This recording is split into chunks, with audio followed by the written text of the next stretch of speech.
Hiya guys and welcome back to the channel. We're going to explore how we find where to stay overnight in this podcast. Yes, we are. So we're going to look at apps and websites and social media, because I think social media is the one everybody forgets. But yes, so Andrew, what do you reach for when we're looking for a site for the night? A multitude of things. It depends where we are, doesn't it, really? But we've got our favourites that we like to use. So we use Park4Night. We use Searchforsites, pitchup.com, Google Maps. Facebook. I quite like Facebook at the minute. And Facebook groups.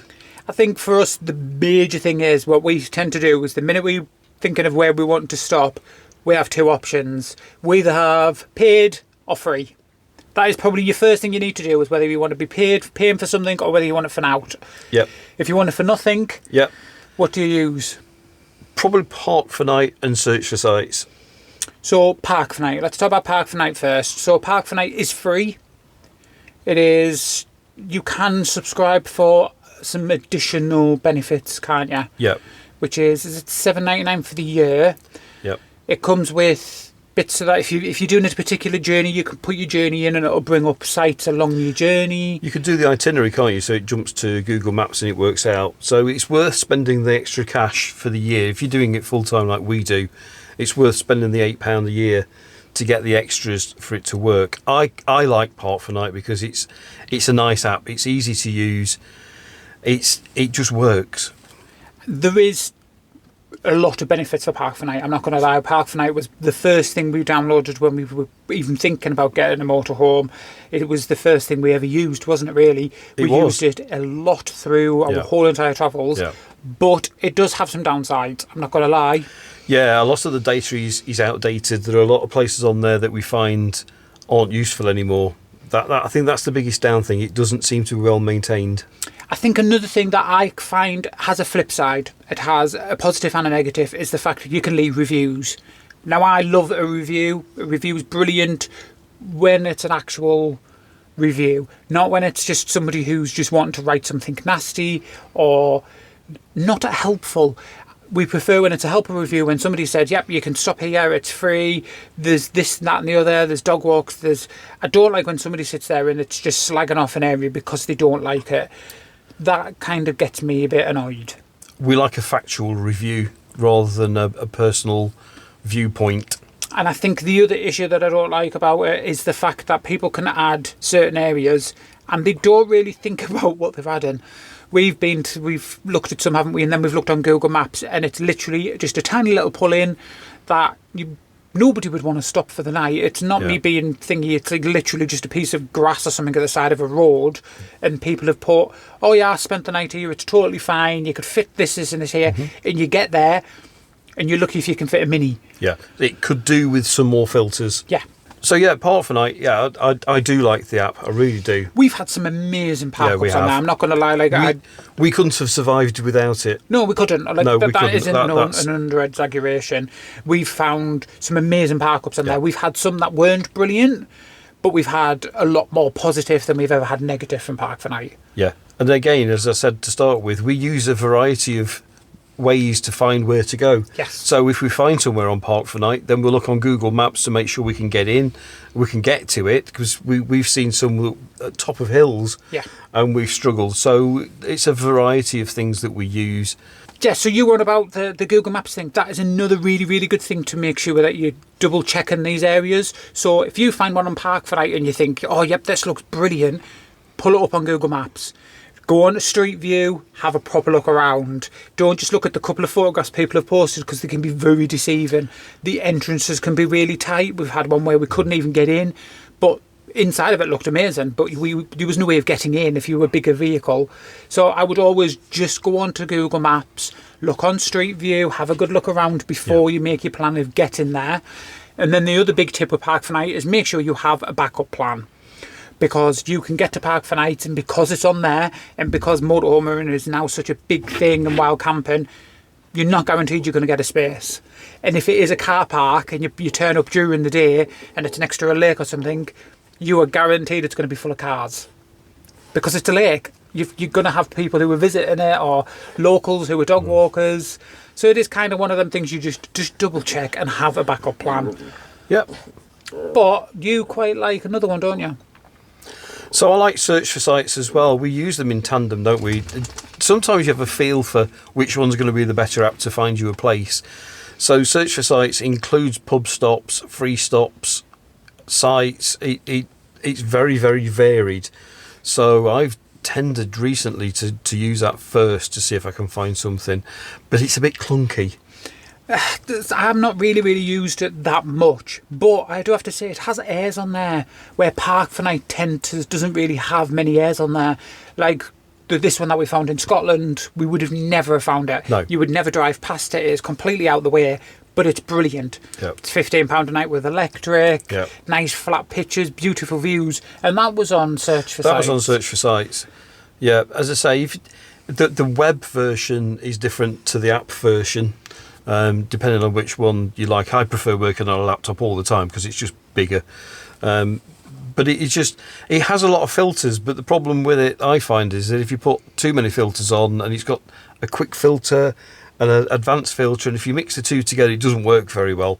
And if you've got the app version and you're trying to move the map around, it's a bit clunky and it doesn't always work quite as well. I tried to change the range from 15 miles to 50 and I lost everything. So it's a little bit frustrating, but the data it's got, I mean, there's thousands and thousands and thousands of places on there. You know, it's really, really good for that. It's just a little bit clunky. And how much is that a month?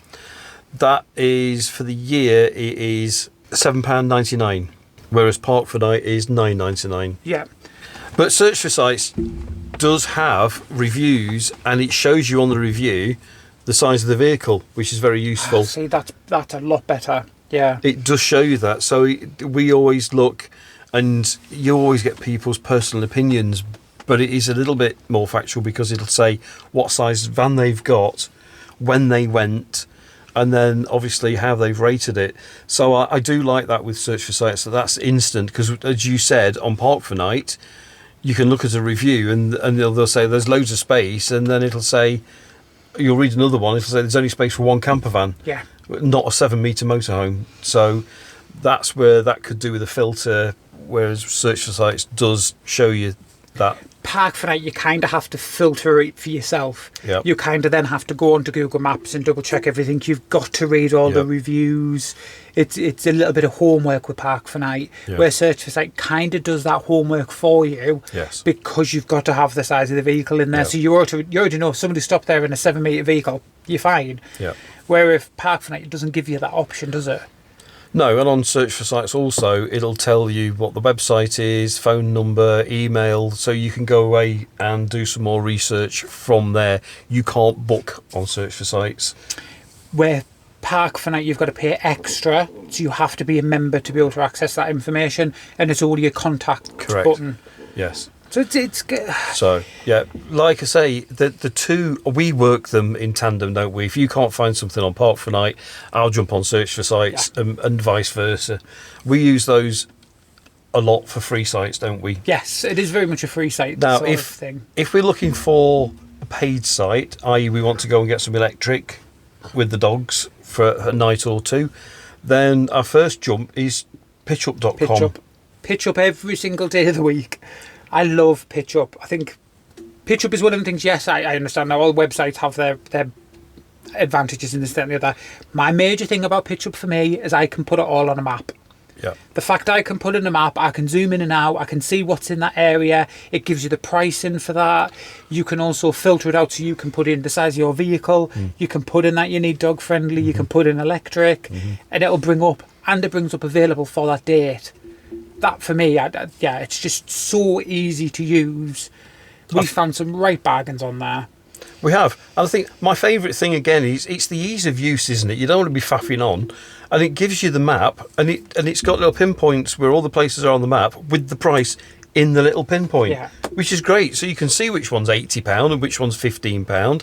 So, and where they are in the area. And I think that's a nice touch with that. The other really, really good thing about it is if you highlight that specific price that you're clicking on. So say it's the £85, you can highlight it with your mouse. It actually brings up the information. So you haven't got to just click on it and then you go down a rabbit hole. It literally brings up that info and you can say, right, okay, that's the name of the site. I'll Google it and see. Another nice thing about it is when you click on there and you bring up all the information, or bring up like what the site's called and this, that and the other. A few times we've gone and then looked on the site, haven't we, to double check to see if it's any cheaper. And pretty much it's always the same price. Pretty much. We've found a couple that have been cheaper and we found a couple that have been more expensive. But I guess that's somebody at the site's not doing the administration to keep the prices up to date. But the good thing is you can then book, can't you? Yes, you can. And pay a small deposit to secure your place, and then pay the balance through the app as well. So I like that as well. Facebook. Everybody forgets about social media, and I think it's one of them things where there is so many different motorhome pages on social media accounts. We have, I can't even imagine how many Facebook groups we're in that are based around motorhomes and camping. But you are guaranteed, if you've got a certain place, there's at least 10 other people looked already in that area. I think every place in the UK people have searched for on the group. So get yourself onto several of the groups. What you don't want to do is start saying, are there any park-ups here? Search first. Search the group, because it winds everybody up in the group because you're not looking for yourself to start with. So get onto your group, go to the search and see if anybody else has researched it already, which is then not going to wind people up in the group. And if you can't find it, then obviously ask the question, are there any park-ups in the area that you're looking for? But you'll find, if you're on enough groups, you will find the park-ups. And they range from free to paid, and people review them, and we've picked up a few hints and tips from them, haven't we? We have. Tintagel springs to mind. When we first set out, I'd picked that up on somebody's post, and I said to Stuart, this is only £5 overnight, and it looks like a beautiful area. And we kept it. I wrote it down in my book, and then a year later, when we were actually there, I said, I remembered that from there. So it's worthwhile looking on the Facebook groups. It is. We have found some brilliant ones on there. Field Farm was another one they'd posted. There is a lot of obscure places that can't afford to pay to have them on Park4Night or on Searchforsites and places like that are more either free or donation based, or maybe aren't necessarily what they were classed as an air, but have got an area that you're quite happy for you to park in. Yeah. But we found them on Facebook. Just be prepared that if you do post something in a group, that not everybody can be the nicest. We've had some mean comments and whatever else of people who just get annoyed by people asking questions. Fortunately, you can't really help that, can you? But yeah, have a look on Facebook, have a look on Instagram. There is plenty of places to look, or just give them a Google. Google Maps is a brilliant source. We've done it where we've been driving down roads and then we've seen lay-bys on Google Maps and thought, you know what, there's a big lay-by here. We'll pull in here and have a look. Because, you can't beat Google Maps. The problem with Google Maps is it's time consuming, isn't it? Because you've got to start doing street view. You've got to kind of know the area that you want to be in quite specifically. But it is great. Zooming in to see for spaces, there's nothing better than Google Maps. It wouldn't be my first place to go for a park up, but we have used it. You found some good ones on there. I think it's more as a backup. Yeah. Not every place is listed on Park4Night or Searchforsites or Pitch Up. They're not. They're just not. We know that personally because we have sites that we kind of keep ourselves to ourselves. Another good thing about Park4Night as well that I kind of forgot about is the other thing that they have on there that I don't really see on anywhere else is they also have laundrettes, service stops for your fresh water, for disposal. So that's another good thing about Park4Night is it's not just stopovers. No, it's the same with Searchforsites as well. They've got water and laundrettes, and on Searchforsites they've also got now Campra, which is the people that are trying to campaign for getting airs. Yeah. So they work in association with them as well. So, yeah, like you say, both have got good attributes. There's not one app that's got everything. That's the thing, isn't it? I think the thing is it's not an expensive thing to buy. You're looking at £15 for both of them for the year. Yeah. That's nothing. No. It's one night on a cheap campsite if you're lucky. comparing them to using them every single day and just put them against each other and say, right, what is that one saying? We're quite lucky that Andrew will look on Searchforsites, I'll look on Park4Night, and we'll go, oh, I found this one. And I'm guaranteeing you, the pair of us have either looked at the same one or it's on there and it's got different reviews, and we can kind of go, and the pair of us will go, yep, that's perfect, we'll head there. Yeah. Yeah, so it's mix and match, isn't it, really? Yeah. It very, really very is much mix so. and match. There is other apps out there that are more based for smaller vehicles. We kind of don't use them, do we, because of the size of our vehicle. There's ones for specific pub stopovers. We don't use them because we don't really like to try and squeeze into a pub car park, do we? No, but I'm glad you mentioned that, because Britstops is another popular app where you pay a yearly fee. It's a lot more expensive. It's £30 to £35 depending on what deal they've got on at the time. But the great thing about Britstops is that it's not just pubs. There are farm shops that you can stay over for one night free. So once you've paid the annual fee, you stay there for free. And these places, you'll think, well, why can I stay there for free?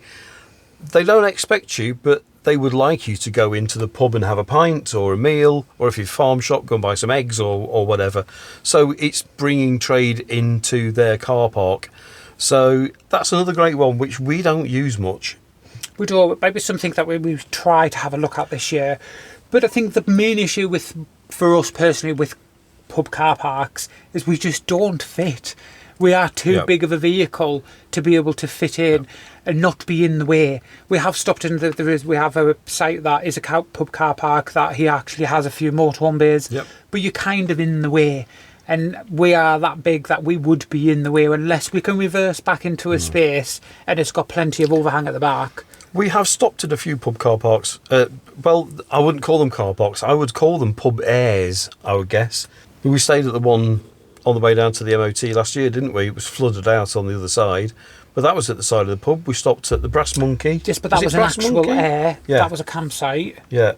So there are places. So Britstops is a good one. Yes. I think it is a good one. And I think it's something that we might have a look at this year, as Stuart says, because we're looking for different options. So then there is also during summer. So obviously it changes all when it gets to winter. You're kind of stuck for specific sites because a lot of them close down. The bigger ones. So you have like your big sites like your Butland, your Haven, your Venture, your Park Dean, your Park Holidays. They all reopen. So we then kind of have a look at them in the areas, don't we? We know where, if we're going to be in a certain area and we know we're going to be there for a while, then we look at what... Well, holiday camps, aren't they, really? Yeah. What holiday camps are open? They are. And they aren't listed on any of the apps. So that's another thing that you've got to go and search through. But that's worthwhile because they're going to be decent prices out of season. Yeah. So if the kids are off, then prepare for a bit of a shock when you're looking. But when the kids go back to school, they go down to reasonable prices and beforehand. Yeah. So it's another thing that just to have a look at if you're in an area. If you're not into that sort of thing, then that's great. But what you've got to remember is you also get things like your showers, there's laundrettes, there's 9 times out of 10 a swimming pool, maybe a little gym on there. They'll have something for the dogs, something for kids. But so it's something else, and it's worthwhile, even if you're not into campsites like Haven or Park Dean. If you're living in your van permanently, and as we mentioned in another video, if you're living in your van permanently and you need to get rid of your toilet, fill it with water, top up your electric, you can get on these sites for a night because the touring do nightly. Pay, they're really cheap. And drive off the next morning. So it's not like you're having a fortnight with loads of kids in swimming pools and screaming and all that kind of thing, is it? It's one of them things where it's like everywhere, isn't it? I understand we're the same. We love being in the middle of nowhere with seeing nobody for a while. But then sometimes it's quite nice to go into places like that and have some company and meet up with people or make new friends or meet up with family, because quite a few times family will book on these sites and we'll rock up at the same time. But it's also nice just as a service stop, like you said. Yeah, just absolutely. to do all your bits and bobs. Yeah. Go and have a swim. Get yourself a nice shower, go and have a swim. And some of them even have baths. Andrew's favourite. If we find a site that has a bath, That's you're it. guaranteed we're there. Yeah, that's it. So that is another bonus, because there is quite a few of them that have the baths now, isn't there? They've got a family bath. Yeah. You just got to remember that these places are only open from around the 1st of March to around the 1st of November. Yes. So they're no good in winter. I know. We have found a company called Verdant, Yes. but they have sites up in the north and Scotland. They're 25. It's kind of set price, isn't it? Yeah. £25 a night, including electric in winter. So they're useful to know about as well. Yes, they have one random one right at the bottom of the country. They've got loads all up in the north, and then they've just got one in random Devon. right down in Devon. Yeah. But they're nice, well-kept sites. They've got laundrette. They've got all the facilities that you need. But it's a little bit more than Haven in like March when it's £6 a night. Yes. Another good thing is, and I would recommend this to every single person, because it's something that you probably don't think of to begin with, but when you start traveling for quite a while, it's something that it honestly is like the best thing you could possibly do. Write down where you've been. Have a diary with every single place that you've been. Have like, I don't know, what, 3 words or just a direction or off a road or wherever it was. Write down where you've been. Keep it to yourself. You don't have to share it. But then you've got a back catalogue of Park4Nights that you've been to already that you know are okay. Because believe it or not, after a year or after 6 months, you will forget. You are guaranteed you're going to go, where was that place? I really like that place, but I can't remember where it is. We're very lucky. We created a map. I'm saying we, the royal we, Andrew did it. But we created a map, didn't we? Yes, of we did. every place we stopped, that we can go, we were back in that area. Where was that place that we did? And you can just quickly open it up and go, that's it, that's what was there. And just refreshes your memory. Yeah, I've shared this as well. So it's not secret. Most of the places that we've been to have been on some of the public apps. So our map of 7-metre parking is listed below in the description. So have a look at that. And there's also a video which you might like to look at, 100 free park-ups. Our 5 top favourite ones, 5 worst ones, 5 paid. So that's linked up here somewhere. So have a look at that as well.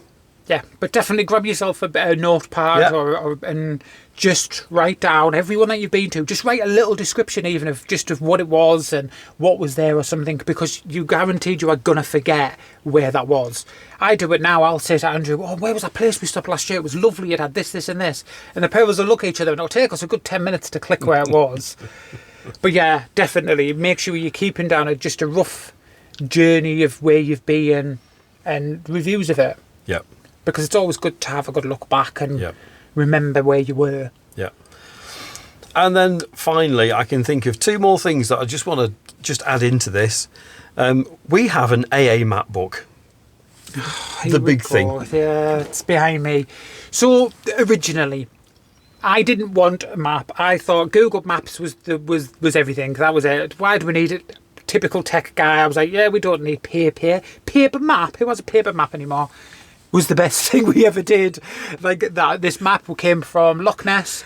It's a typical AA map. It was on sale for $1.99. Yeah. It's a huge, big map. Yeah, it's the AA book. It's great. So if you like me and phones are a bit fiddling, you can't really zoom out and see places. If you're looking to go to an area and looking for roads, not stopovers in this case, because obviously they're not in there, but if you're looking at travelling around, spend the money, get an AA big map, you get it out on the table and you can look around to see what's around in the area. Not just that, another reason I love this is it actually has your inclines, so it tells me like high roads, low roads. It also tells me when there's single track, because I detest single track roads, so this will give me a good thing. Google Maps isn't the best sometimes when it comes to things like that. She doesn't know that we're a 7.5 metre long van, that we weigh 15 tonnes and that we just get in the road. So it's nice, I do like that. And another good thing as well is if you were to get yourself a map, circle where you've been. Yeah, put a little star in wherever you've been. You can see how tatty this has got, because I use this a lot.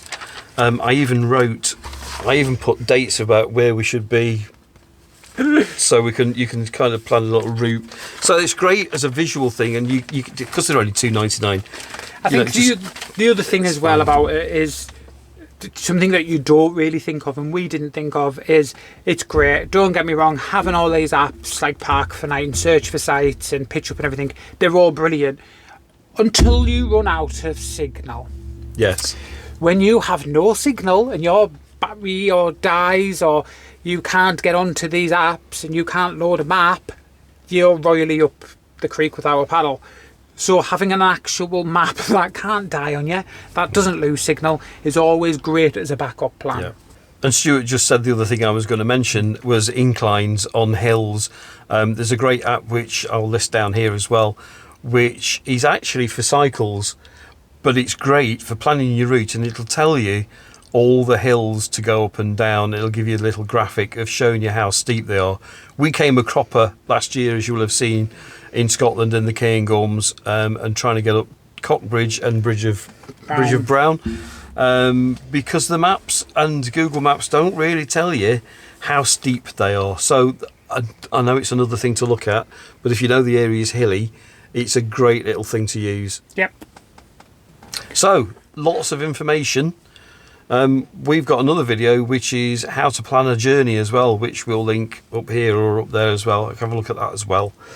Yeah, so just do your research, have a look around, find out what works best for you, because we're all different. We all like our own little unique ways of planning our trips and what sites and apps to use to actually find where we're going. But they're probably the main ones that I would personally recommend, that we have used for over 2 years, that we actually really, really gravitate towards, don't we? It is always what we gravitate. We never go for something different. We always go straight to Park4Night, straight for Searchforsites. Yeah, absolutely. Because I think they're the best ones out there. Yep. We've tried the others, and yeah, they're okay. They're more for smaller vehicles. If you've got a larger vehicle, that's... But our preference is the ones that we've mentioned. Yeah, so go and have an adventure, have fun, and don't forget to hit that subscribe button. Give us a thumbs up, give us a cheeky comment. Yeah, and ring that bell, Andrew. Ring the bell and make sure you subscribe to all our videos. And we will see you in the next one. Bye. Bye.